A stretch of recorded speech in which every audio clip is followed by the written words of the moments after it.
नमस्कार दोस्तों, spring board के डिजिटल प्लेटफॉर्म पर आपका फिर से स्वागत है। लास्ट टॉपिक जो हमने राजस्थान में एक तो फॉरेस्ट्री वाला अर्थात वनों वाला टॉपिक कंप्लीट किया था और उसके बाद में हमने वाइल्ड लाइफ प्रोटेक्शन के लिए वन्य जीव अभ्यारण्य और जो नेशनल पार्क थे या राजस्थान में जो कंजर्वेशन रिजर्व हैं या जो डीए पार्क्स हैं या वन्य जीवों के संरक्षण के लिए प्रत्येक जिले का एक प्रतीक चिन्ह जो कि वाइल्ड लाइफ एनिमल या बर्ड्स के रूप में हमने देखा था। उसके बाद में एक छोटा टॉपिक और आता है राजस्थान के अंदर जो कि राजस्थान की बायोडाइवर्सिटी से रिलेवेंट है, राजस्थान की जैव विविधता से रिलेवेंट है। तो एक तो जो बायोडाइवर्सिटी है उसका मीनिंग क्या होता है? तो बायोडाइवर्सिटी का मीनिंग जनरली लिया जाता है किसी एक रीजन या किसी एक एरिया में पाई जाने वाली जो वनस्पति है या उस एरिया में पाए जाने वाले जो जीव जंतु या जो एनिमल्स हैं उनके अंदर कितनी अधिक विविधता है, उसी को उस एरिया के लिए बायोडाइवर्सिटी कहा जाता है। तो हम सबसे पहले देखते हैं इस टॉपिक में कि बायोडाइवर्सिटी उसका जनरली मीनिंग क्या लिया जाता है। तो जैवता आमतौर पर पृथ्वी पर जीवन की समय, विविधता और परिवर्तनशीलता को संदर्भित करती है और यूएनईपी के अनुसार जैवता आमतौर पर आनुवंशिक प्रजातियों और पारिस्थितिकी तंत्र के स्तर में पाई जाने वाली जो विभिन्नता होती है उसको कहा जाता है। तो आमतौर पे हम कहते हैं कि जो आनुवंशिक प्रजातियां हैं जितनी अधिक मिलती हैं अपने को और जिस एरिया में जितनी अधिक वनस्पति की प्रजातियां अलग अलग पाई जाती हैं उस एरिया की विभिन्नता के आधार पर उस एरिया की बायोडाइवर्सिटी अर्थात जैव विविधता को डिफाइन किया जाता है। इसके बाद में एक प्रमुख व्यक्तित्व हैं एडवर्ड ओ विल्सन। इनके द्वारा सबसे फर्स्ट टाइम इस शब्द को यूज किया गया था, बायोडाइवर्सिटी शब्द को। तो O Wilson used word biodiversity for the first time. तो एडवर्ड ओ विल्सन ने पहली बार जैव विविधता शब्द का यूज किया। Rajasthan is divided into 4 ecology system. Rajasthan के अंदर जैव विविधता को दर्शाने के लिए सामान्यतः हम राजस्थान को 4 इकोलॉजी सिस्टम में डिवाइड करते हैं। जैसा कि राजस्थान के फिजिकल डिवीजन है, राजस्थान का जो वेस्टर्न डेजर्ट पार्ट है उसके सामने जो पार्ट है अरावली माउंटेन, अरावली के ईस्ट वाला जो पार्ट है ईस्टर्न प्लेन और उसके बाद वाला हाड़ौती पार्ट। जैसा कि जनरली हम देखते हैं राजस्थान के जो फिजिकल डिवीजन्स हैं उन्हीं के अकॉर्डिंग राजस्थान में बायोडाइवर्सिटी इकोलॉजी जो सिस्टम है वो डिवाइड किया गया है। तो राजस्थान का जो वेस्टर्न पार्ट है डेजर्ट वाला पार्ट,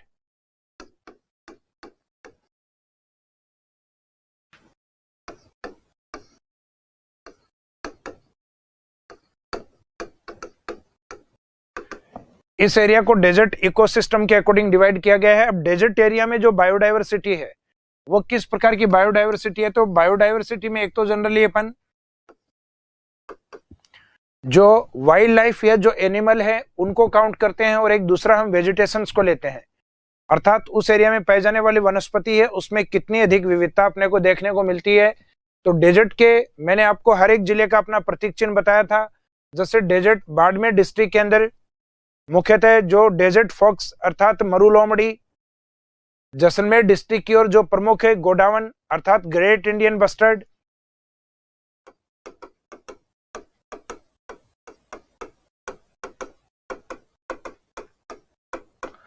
इसके ऊपर वाले पार्ट में बीकानेर की ओर सैंड गाउज या जिसको हम रेत का तीतर भी कहते हैं।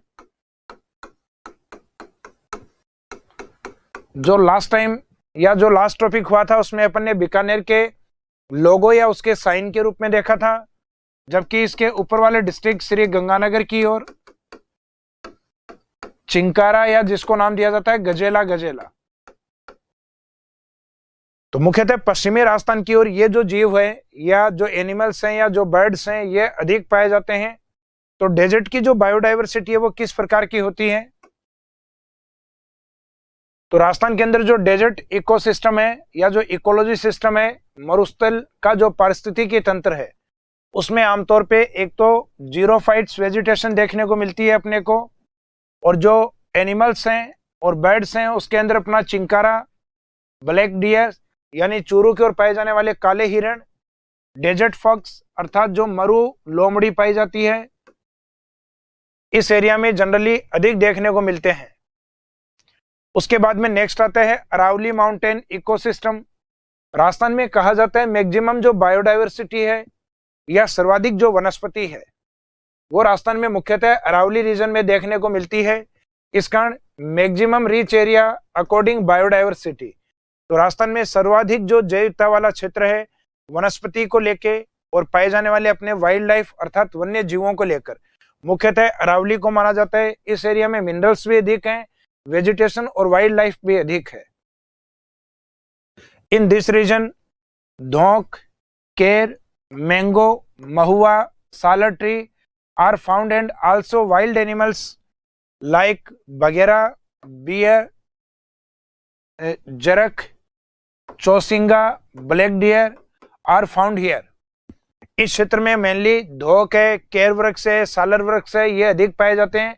इनके साथ जो प्रमुख वन्य जीव हैं जैसे अपने भालू, जालौर की ओर, सिरोही की ओर एक प्रमुख छिपकली भी होती है इस साइड में, जिसको अपन जनरली नाम देते हैं, जो सिरोही के माउंट आबू सेंचुरी में मैंने आपको बताई थी यूबलेफेरिस, तो यूबलेफेरिस पार्ट है। चौसिंगा है जो कि अपने को चित्तौड़ के आसपास देखने को मिलते हैं। जो ब्लैक डियर है, काले हिरण है, जो मुख्यतः अरावली वाले क्षेत्र में अपने को देखने को मिलते हैं और राजस्थान में मुख्यतः चूरू डिस्ट्रिक्ट की ओर अधिक देखने को मिलते हैं।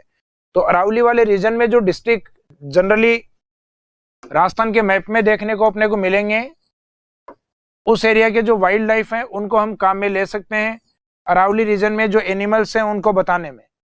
जैसे जो सिरोही वाला पार्ट है, इसके प्रतीक चिन्ह के रूप में अपन ने लिया था जंगली मुर्गे, तो राजस्थान में इस एरिया में जंगली मुर्गे।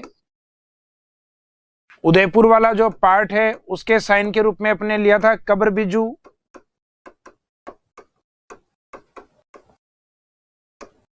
अरावली वाले रीजन में जो पाली डिस्ट्रिक्ट है इसमें अपन ने लियोपार्ड अर्थात तेंदुआ, और इस साइड में जो राजसमंद डिस्ट्रिक्ट है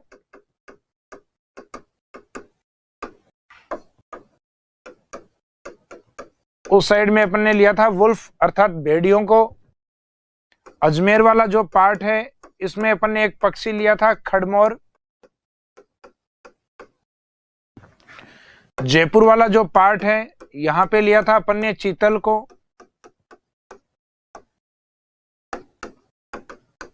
अलवर वाला पार्ट है जिसमें हमने लिया था सांबर को। तो मुख्यतः अरावली में पाए जाने वाले प्रमुख जीवों में जो आपके लिखे हुए हैं उसके अलावा इनको भी आप यूज कर सकते हैं कि मुख्यतः ये वाइल्ड एनिमल जो बायोडाइवर्सिटी है या बायोडाइवर्सिटी इकोसिस्टम है उसके पार्ट के रूप में इन जीवों को अपन मानते हैं या अरावली के अंदर इंपॉर्टेंस देते हैं।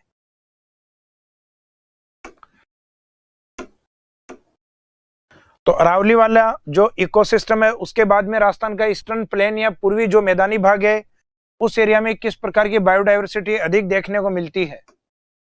तो कहा जाता है कि सामान्यतः राजस्थान का जो पूर्वी भाग है या जो मैदानी भाग है उस एरिया में भरतपुर और धौलपुर के कई ऐसे सेंचुरी हैं जहां पे अपने बर्ड्स को अधिक प्रोटेक्शन मिलता है अर्थात पक्षियों को अधिक संरक्षण मिलता है। तो राजस्थान का जो मैदानी भाग है वो मुख्यतः पक्षियों के लिए अर्थात बर्ड बायोडाइवर्सिटी के लिए अधिक फेमस है। जैसे अरावली है वो सामान्यतः सभी प्रकार की बायोडाइवर्सिटीज अर्थात सभी प्रकार की जैव विविधता को लेकर फेमस है। तो राजस्थान में सर्वाधिक जो बायोडाइवर्सिटी है वो अरावली रीजन में है, जबकि बर्ड बायोडाइवर्सिटी है वो राजस्थान में मैक्सिमम ईस्टर्न प्लेन में है। तो ईस्टर्न प्लेन जो इकोलॉजी सिस्टम है situated in eastern of Aravalli, यह मुख्यतः अरावली के पूर्व में स्थित है, क्योंकि अरावली के वेस्ट में तो डेजर्ट होता है और ईस्ट की ओर मैदानी भाग होता है। In this region number of birds are maximum found या आर फाउंड मोर। इस क्षेत्र में पक्षियों की संख्या सामान्यतः अपने को अधिक देखने को मिलती है। Ghana Pakshi Vihar sanctuary is the listed in UNESCO natural heritage. इस साइड में जो घना पक्षी विहार है जिसको हम केवलादेव के नाम से भी जानते हैं, घना पक्षी विहार का दूसरा नाम है केवलादेव, जहां भगवान शिव का जो टेम्पल है केवलादेव उस नाम से फेमस है। तो इस एरिया में जो घना पक्षी विहार है वो यूनेस्को जो नेचुरल हेरिटेज साइट्स होती हैं उसमें शामिल है और ऐसा एकमात्र स्थान है राजस्थान में जो यूनेस्को की नेचुरल हेरिटेज में काउंट किया गया है। और इसको शामिल 1985 में किया गया था, 1985 के अंदर। और ये राजस्थान की जो वेटलैंड एरियाज हैं उसमें भी इसको काउंट किया गया है। राजस्थान का फर्स्ट वेटलैंड एरिया भी ये है जहां पे साइबेरियन क्रेन अर्थात साइबेरियन सारस को संरक्षण प्राप्त होता है। इसके बाद में आता है राजस्थान का जो सदर्न ईस्टर्न इकोसिस्टम है, यानी राजस्थान का जो दक्षिणी पूर्वी पारिस्थितिकी तंत्र है। तो राजस्थान के दक्षिणी पूर्वी पारिस्थितिकी तंत्र में मुख्यतः हाड़ौती को और जो विंध्याचल रीजन है अर्थात हाड़ौती पार्ट में अपन ने एक सब डिवीजन पढ़ा था विंध्यन स्कार्पलैंड। तो सामान्यतः हाड़ौती और विंध्यन रीजन के जो बायोडाइवर्सिटी है उसको इस पोर्शन में काउंट किया जाता है। और सामान्यतः इस क्षेत्र में नदियां अधिक होने के कारण राजस्थान की हाड़ौती क्षेत्र में जो वाटर बायोडाइवर्सिटी है वो राजस्थान में मैक्सिमम मिलती है। इसके एग्जाम्पल के तौर पे चंबल नदी है, उसमें पाया जाने वाला एक जीव ल्यूट्रा, जो कि मैंने आपको चंबल के टाइम बताया भी था।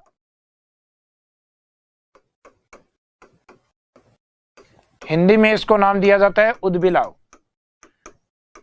जो कि कोटा डिस्ट्रिक्ट का एक प्रतीक चिन्ह या लोगो के रूप में है। इस एरिया में मुख्यतः चंबल नदी बहने के कारण एलिगेटर अर्थात जो घड़ियाल हैं उनकी संख्या अधिक पाई जाती है। इस साइड में मुख्यतः जो क्रोकोडाइल अर्थात जो मगरमच्छ हैं उनकी संख्या भी अपने को अधिक देखने को मिलती है। तो सामान्यतः जो वाटर बायोडाइवर्सिटी है वो इस रीजन में आपको अधिक देखने को मिलेगी। इसके बाद में नेक्स्ट पॉइंट, बायोडाइवर्सिटी कंजर्वेशन जो रिजर्व एरियाज हैं यानी जैवता संरक्षित जो पार्ट हैं वो सामान्यतः कौन कौन से होते हैं। तो बायोडाइवर्सिटी कंजर्वेशन के लिए जनरली जीवों को एक तो इंसिटू साइट है जहां पे प्रोटेक्ट किया जाता है।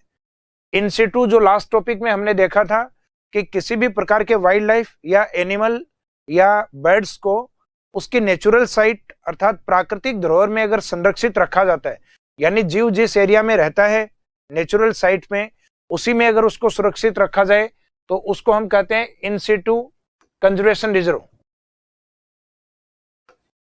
इसको जनरली इन सिटू के नाम से जाना जाता है अर्थात सवई स्थानीय संरक्षण के रूप में।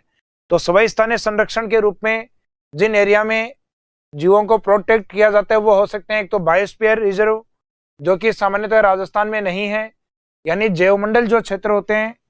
वैसे इंडिया में टोटल जो जैवमंडल हैं वो माने जाते हैं अपने 18, जिसमें राजस्थान में इनकी काउंटिंग 0 है। उसके बाद में नेशनल पार्क्स अर्थात राष्ट्रीय उद्यान। तो राष्ट्रीय उद्यान जो कि इंडिया में वर्तमान में मोर देन 100 है यानी 100 से भी ऊपर है, जिसमें से राजस्थान में 3 ऐसे नेशनल पार्क हैं जहां वाइल्ड लाइफ को अपने प्रोटेक्ट किया जाता है। जिसमें प्रमुख जो नेशनल पार्क हैं जो मैंने आपको कंप्लीट करवाए हैं लास्ट टॉपिक में, उसमें एक आता है अपना रणथंभौर,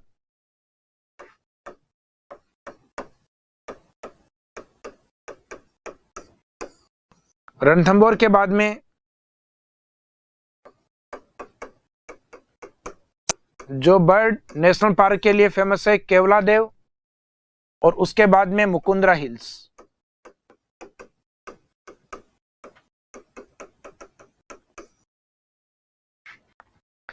तो राजस्थान में जो नेशनल पार्क हैं जहां पे वाइल्ड लाइफ को या राजस्थान में जो बायोडाइवर्सिटी है जिसको प्रोटेक्ट करने के लिए राजस्थान में 3 ऐसे सेंचुरीज थे जिनको नेशनल पार्क में कन्वर्ट किया गया, जिसमें रणथंभौर फर्स्ट माना जाता है जिसको राजस्थान में 1980, नेक्स्ट केवलादेव 1981 और लास्ट मुकुंदरा हिल्स जिसको 2012 में नेशनल पार्क में चेंज किया गया।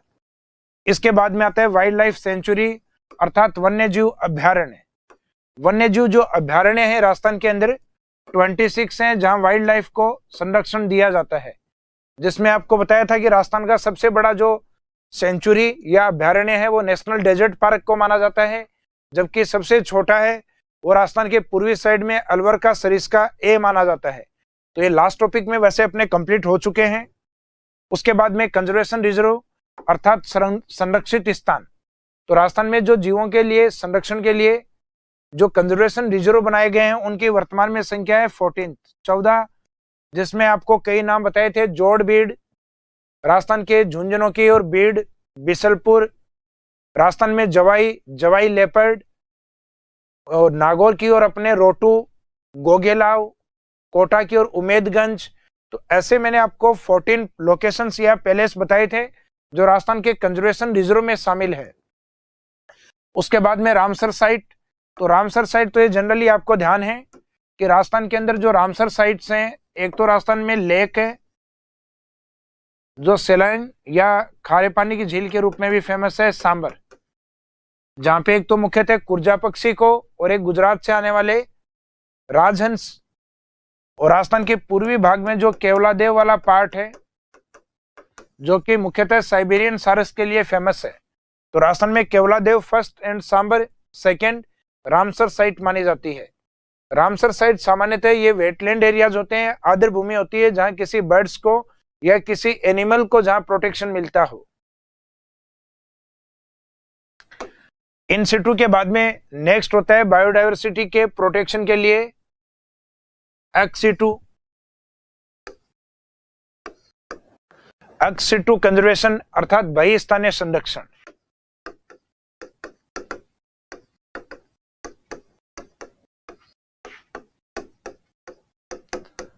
बहिस्थानीय संरक्षण जैसे नाम से पता लग रहा है, किसी वाइल्ड एनिमल को यानी वन्य जीव को और बर्ड्स को अगर उसकी नेचुरल साइट से कहीं बाहर की ओर प्रोटेक्शन दिया गया है, या किसी ऐसी वनस्पति को जो अपने नेशनल पार्क या सेंचुरी के बाहर जिसको प्रोटेक्ट किया गया है। अब ये प्रोटेक्शन किस रूप में दिया जाता है, या तो इनको बोटनिकल जो गार्डन है वहां पे लगा के इसको संरक्षण दिया जाए, या उनके जो बीज वगैरह होते हैं उनके सीड बैंक बना के उनको संरक्षण दिया जाए, या उनको टिश्यू कल्चर जो लैब्स होती हैं उनके अंदर इनको संरक्षण दिया जाए, या फिर जीव हैं तो उनको जू या चिड़ियाघर या जिसको जनरली हम कहते हैं जंतुआलय, उस जंतुआलय में जीवों को संरक्षण दिया जाए। और अगर जलीय जीव हैं तो उनको एक्वेरियम अर्थात जो कांच के बाउल्स आते हैं, कांच के बड़े जो पार्ट आते हैं उनके अंदर जो एक्वाटिक एनिमल्स होते हैं, जलीय जो जीव होते हैं उनको संरक्षण दिया जाता है एक्वेरियम में। और जो जीन बैंक होते हैं जहां जीवों के पशुओं के जीन को सुरक्षित रख के और फ्यूचर में उस प्रकार के एनिमल या उस प्रकार के पार्ट्स अपन बना पाए तो उनके जीनों को संरक्षित रखा जाता है। इसके बाद में आता है जैवता संरक्षण के लिए जो प्रयास हैं वो कौन कौन से हमारे स्टेट लेवल पे हुए हैं, कौन से प्रयास हैं जो हमारे इंटरनेशनल लेवल पे हमने किए हैं। तो बायोडायवर्सिटी के संरक्षण के लिए राजस्थान स्टेट के अंदर 14 सितंबर 2010 को जो बायोडायवर्सिटी बोर्ड है उसका गठन किया गया। तो एक तो इसमें याद रखिए Rajasthan state biodiversity board was established 14 सितंबर 2010, और ये बायोडायवर्सिटी बोर्ड है ये जयपुर में गठित किया गया है। इसके अलावा region included in the biodiversity heritage, Rajasthan के अंदर जो जैवता विरासत स्थान है वो मुख्यतः 3 घोषित किए गए हैं, जिसमें एक तो आता है अपना जो वुड फॉसिल पार्क है जैसलमेर की ओर, जो कि किस नाम से फेमस है, आकलवुड फॉसिल पार्क। तो ये आकलवुड फॉसिल पार्क वाला एरिया जैसलमेर जो कि अपने बायोडायवर्सिटी हेरिटेज में अर्थात जैवता विरासत स्थानों में शामिल किया गया है। एक राजस्थान में अजमेर की ओर जो पहाड़ियां हैं जिसको अपन कहते हैं नाग माउंटेन अर्थात नाग पर्वत वाला पार्ट, अजमेर वाला पार्ट, और एक आता है छापोली मनसा माता जो राजस्थान के 14th कंजर्वेशन रिजर्व में भी आपको शामिल बताया था। और राजस्थान में अभी जो नवीनतम नंबर 14 के अंदर जो कंजर्वेशन रिजर्व बना है वो मनसा माता झुंझुनू को ही बनाया गया है। तो राजस्थान के अंदर वर्तमान में जो बायोडायवर्सिटी हेरिटेज हैं अर्थात जैवता विरासत स्थान है वो 3 हैं, जिनमें फॉसिल पार्क, नाग पहाड़ियां और एक मनसा माता झुंझुनू वाला पार्ट। इसके बाद में biodiversity park in Rajasthan state is located in Gamdhar forest area Udaipur district. तो राजस्थान के अंदर जो जैवता पार्क है वो गमधर फॉरेस्ट एरिया में अर्थात उदयपुर की ओर स्थित है। तो इसमें ये जगह याद रखिएगा आप, गमधर वन क्षेत्र जो बायोडायवर्सिटी पार्क या बायोडायवर्सिटी जो गार्डन है उसके लिए फेमस है। तो राजस्थान में जो बायोडायवर्सिटी हेरिटेज है अर्थात जो विरासत है वो 3 स्थान है, और बायोडायवर्सिटी पार्क राजस्थान में केवल एक ही जगह है अपने लेक सिटी अर्थात उदयपुर की ओर गमधर रीजन के अंदर। इंटरनेशनल लेवल के ऊपर बायोडायवर्सिटी को संरक्षित करने के लिए कुछ विशेष प्रयास किए गए हैं। उन विशेष प्रयासों में एक तो आता है अपना ये institute IUCN, international union for conservation of nature, अर्थात अंतरराष्ट्रीय स्तर पे नेचर या प्रकृति के संरक्षण के लिए IUCN को स्टेब्लिश किया गया है, जिसकी स्थापना 1948 में की गई। इसका जो मुख्य कार्य या उद्देश्य है, to show depleting biodiversity and to make efforts to conserve it, अर्थात जैविकता में होने वाली जो कमी होती है, अर्थात जिन जीवों के अंदर और जिस वनस्पति में कमी आ रही है उसको संरक्षित कर उसको बचाने का जो प्रयास है वो किया जाए। तो उनको दर्शाने का या उनके संरक्षण का जो प्रयास है ये IUCN के द्वारा किया जाता है। अब ये संरक्षण का जो प्रयास है ये किस माध्यम से IUCN करती है, उसमें एक तो IUCN के द्वारा रेड डाटा बुक है, इसको जारी किया जाता है। रेड डाटा बुक IUCN के द्वारा ही जारी होती है। तो red data book it's released by IUCN, यह IUCN के द्वारा जारी होती है, जिसमें फर्स्ट टाइम इसको जारी किया गया था 1972। रेड डाटा बुक जैसा कि इसका नाम है उसी तरीके से ये जो इंडेंजर्ड स्पीसीज हैं, अर्थात जो संकटकालीन प्रजातियां हैं, उनके संरक्षण के लिए उनको इस बुक में दर्शाती है ताकि उनकी ओर विशेष ध्यान दिया जाए। तो टू शो इंडेंजर्ड स्पीसीज अर्थात संकटग्रस्त या संकटकालीन प्रजातियों को दिखाना इसका मेन ऑब्जेक्ट है। और इसका जो प्रतीक या इसका जो लोगो लिया गया है रेड डाटा बुक का, जो इसके कवर पेज के ऊपर इसका जो लोगो रहता है वो होता है रेड पांडा। ये एक विशेष प्रकार का जीव है जो तिब्बत और हिमालय वाले क्षेत्र में पाया जाता है। और इसका जो पसंदीदा खाना होता है वो बेम्बू अर्थात बांस को माना जाता है। तो इसका जो प्रमुख भोजन माना जाता है बम्बू को अर्थात बांस को। इसके बाद में IUCN का दूसरा प्रमुख प्रयास है जिसको हम कहते हैं साइट्स, अर्थात conservation on international trade in endangered species, अर्थात अंतरराष्ट्रीय स्तर पे उन प्रजातियों के या उन जीवों के व्यापार के ऊपर प्रतिबंध लगाना जो कि एक संकटकालीन प्रजातियों के रूप में है। तो ऐसा एक वैश्विक सम्मेलन या एक समझौता किया गया था जिसके माध्यम से किसी भी इंडेंजर्ड स्पीसीज है उसका ट्रेड नहीं किया जाए। तो इस पे जो सिग्नेचर करने वाले जो कंट्री थे वो साइट्स के पार्ट माने जाते हैं, अर्थात वो साइट्स जो एक तरीके का कन्वेंशन या समझौता हुआ था उसके पार्ट माने जाते हैं।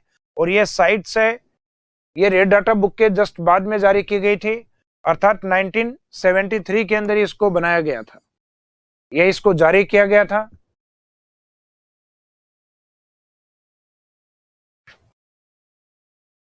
इसके बाद में नेक्स्ट है कॉन्वेंशन ऑन बायोडायवर्सिटी, जैविकता के ऊपर जो सम्मेलन या जो एक तरीके से हम कह सकते हैं एक समझौता। तो ये समझौता हुआ था 1992 के अंदर जब अर्थ समिट चल रही थी रियो डी जेनेरियो के अंदर, अर्थात एक तरीके का हम कह सकते हैं कि एक पृथ्वी सम्मेलन चल रहा था। 1992 के इस पृथ्वी सम्मेलन में यह तय हुआ था कि बायोडायवर्सिटी के लिए हर एक कंट्री अपने स्तर पे प्रयास करेगा और बायोडायवर्सिटी जो एक्ट या अधिनियम है वो लाने का प्रयास करेगा। इस सम्मेलन के बाद में 10 साल बाद इंडिया के अंदर बायोडायवर्सिटी कंजर्वेशन एक्ट को पारित किया गया। In India biodiversity conservation act was passed in 2002। Bharat में जैविकता संरक्षण के लिए अर्थात जो वर्ल्ड समिट थी अर्थात जो अर्थ समिट थी उसके 10 साल बाद इंडिया के अंदर बायोडायवर्सिटी एक्ट आया। National green tribunal was established in 2010। Bharat के अंदर ग्रीन ट्रिब्यूनल है ये गठित किया गया 2010 में, जिसके ऑब्जेक्ट के तौर पे वनों को, पर्यावरण को, जो अपनी एयर है, इन सब में जो पॉल्यूशन लेवल है उसको कम करने का प्रयास किया गया। और जितने भी अपनी इंडस्ट्रीज या जो अपने कोई डेवलपमेंट के लिए कोई प्रोग्राम या कार्यक्रम चल रहा है तो उन सभी को मुख्यतः इस न्यायालय से NOC लेनी होती है, नॉन ऑब्जेक्शन सर्टिफिकेट। अर्थात इस ग्रीन ट्रिब्यूनल को काफी ज्यादा पावरफुल बनाया गया था जहां लगभग सभी प्रकार के जीवों को और वनों को संरक्षण इसके माध्यम से प्राप्त था। हालांकि वर्तमान में इसके जो राइट्स या जो अधिकार हैं उनको काफी हद तक कम कर दिया गया है या सीमित कर दिया गया है। तो राष्ट्रीय ग्रीन ट्रिब्यूनल की स्थापना है 2010 के अंदर हुई, जिसके तहत वन, जल, वायु और जैवता को एक ही दायरे में लाने के उद्देश्य से ऐसा किया है ताकि इन सब को हम एक न्यायालय के माध्यम से या एक ट्रिब्यूनल के माध्यम से इनको संरक्षित रख पाए। इसके बाद में आता है नेक्स्ट बायोडायवर्सिटी या हॉटस्पॉट। हॉटस्पॉट एरिया जनरली वो होते हैं biodiversity hotspot is a biographic region with a significant level of biodiversity that is the threatened with the destruction। अर्थात जिन क्षेत्रों के अंदर हमारे विलुप्त प्रजातियां हैं या जो दुर्लभ प्रजातियां हैं वो अत्यधिक बढ़ चुकी हों या संकटकालीन जो प्रजातियां हैं वो अत्यधिक हो चुकी हों, तो उस एरिया को अपन जनरली किस एरिया के रूप में डिनोट करते हैं, किस एरिया के रूप में दर्शाते हैं, तो वो अपने डिनोट होता है मुख्यतः हॉट स्पॉट्स के रूप में। तो इंडिया के अंदर वर्तमान में ऐसे 4 हॉट स्पॉट हैं। जनरली वर्ल्ड में इनकी काउंटिंग है अप्रोक्सीमेट लगभग 36 मानी जाती है। जो लास्ट अपडेट इसका था, ये टाइम टू टाइम इंक्रीज होते रहते हैं, बढ़ते रहते हैं। तो जब भी आप इन डेटाज को पढ़ें तो एक बार कंफर्म कर लें, क्योंकि अभी तक वर्तमान तक 36 हैं, जिनमें से कुछ पार्ट अपने इंडिया में भी हैं। तो इंडिया में इसके 4 मुख्य पार्ट माने जाते हैं। एक तो ईस्टर्न हिमालय वाला पार्ट, एक दूसरा है वेस्टर्न घाट, जहां पे इंडिया में मैक्सिमम बायोडायवर्सिटी मिलती है, अर्थात सर्वाधिक जैवता पाई जाती है। इसके बाद में आता है नेक्स्ट इंडो बर्मा, जिसमें इंडिया और म्यांमार का पार्ट शामिल है, और एक लास्ट जो सुंडा लैंड। तो ये सुंडा एक वैसे तो पार्ट है इंडोनेशिया का, जिसमें कई राष्ट्र शामिल हैं। तो सुंडालैंड जो हॉट स्पॉट है उसका पार्ट इंडिया में ग्रेट निकोबार को माना गया है। तो सुंडालैंड हॉट स्पॉट में इंडिया का ग्रेट निकोबार जो एरिया है वो शामिल होता है। और बायोडायवर्सिटी जो डे है वो इंटरनेशनल लेवल के ऊपर 22 मई, ये जो अपनी पहली भी चर्चा हो चुकी है इसके ऊपर, तो 22 मई को अंतर्राष्ट्रीय स्तर पे जैवता दिवस का आयोजन किया जाता है। और यूएनओ के द्वारा 2010 से 2020 तक, अर्थात 2010 से और 2020 तक का जो डिकेट है, इस डिकेट को बायोडायवर्सिटी डिकेट घोषित किया गया। यूनेस्को के द्वारा 2010 से 20 को जैवता दशक घोषित किया गया। तो बायोडायवर्सिटी के प्रोटेक्शन के लिए यूनेस्को ने भी अपने स्तर पे विशेष प्रकार के प्रयास किए हैं।